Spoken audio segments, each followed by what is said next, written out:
In 2007, FIFA controversially banned international football matches from being played at high altitude.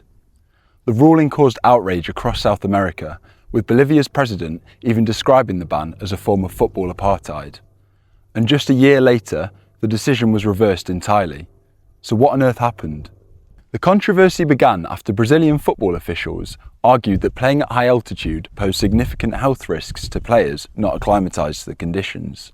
The issue gained international attention in 2007 after players from Brazilian club Flamengo required bottled oxygen during a match in Bolivia played nearly 4,000 metres above sea level.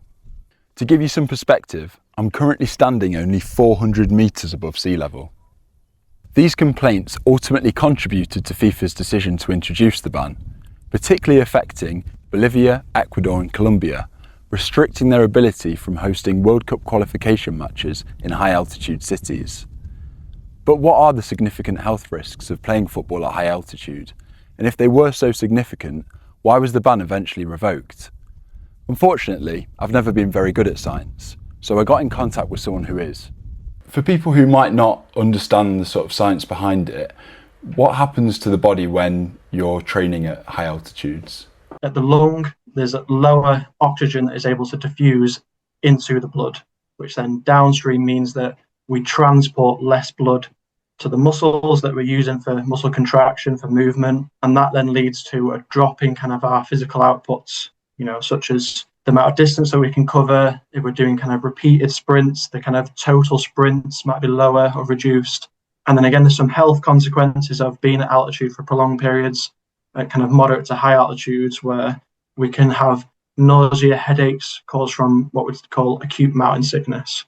FIFA basically proposed that players should arrive at least 1 week before matches played between 2,500 and 3,000 metres above sea level. So from a sort of physiological standpoint, would that have made a meaningful difference then? Yeah, what we call acclimation is repeated exposures to environmental stress. And from an altitude perspective, it does take a prolonged period of time. So within a week, that's probably the minimum. Yeah, a week at altitude, and we start to develop some of the ventilatory adaptations. And then it takes up to weeks, even, up to as many as 3 weeks to develop those red blood cells, increase in hemoglobin mass benefits that we get that help us both perform at sea level and at altitude. So from a sort of sports science perspective then, do you think banning the matches was the right solution? At the 2,500 metres, I think there was no need to ban it. I think anything that was around the kind of 4,000 metres, I don't think it's the game itself being played at altitude. I think if there's any underlying health conditions within the players. At the time, clubs only had to release their players 5 days ahead of international matches, meaning they were left with no time to acclimatise under FIFA's new ruling. The outcry among South American countries was huge, in particular Bolivia, where the then president Evo Morales denounced the ban as discriminatory, arguing that it marginalised high-altitude nations. Morales vowed to lead a campaign to overturn the ban. Speaking after an emergency cabinet meeting, Morales told reporters, "This is not only a ban on Bolivia, it's a ban on the universality of sports." Much to his delight, the campaign garnered support from prominent football figures, including Diego Maradona. To protest FIFA's decision, he played in an hour-long game at Estadio Hernando Silas in La Paz, 3,600 metres above sea level, to show that if a 47-year-old could play there, so could fit young professionals.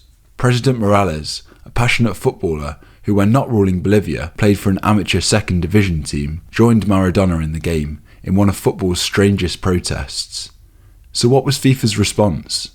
Despite initial resistance, FIFA modified the ban just a month after its introduction, in June 2007, raising the altitude threshold from 2,500 metres to 3,000 metres.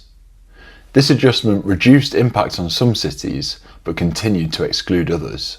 One Bolivian newspaper at the time claimed to have collected over 1 million petitions against the ban, and almost all South American football associations, excluding Brazil, expressed their opposition to it, committing to playing matches at venues selected by the host nations, regardless of altitude. Eventually, FIFA gave in. Following months of backlash and protest from South American football associations, the ban was lifted in May 2008. And despite further studies into the effects of altitude, it has never returned. But almost 20 years later, questions around altitude in football still haven't completely gone away.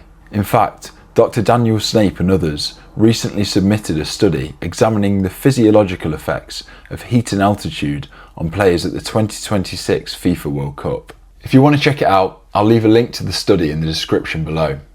And if you enjoyed this video, feel free to check out some of my others on the screen now.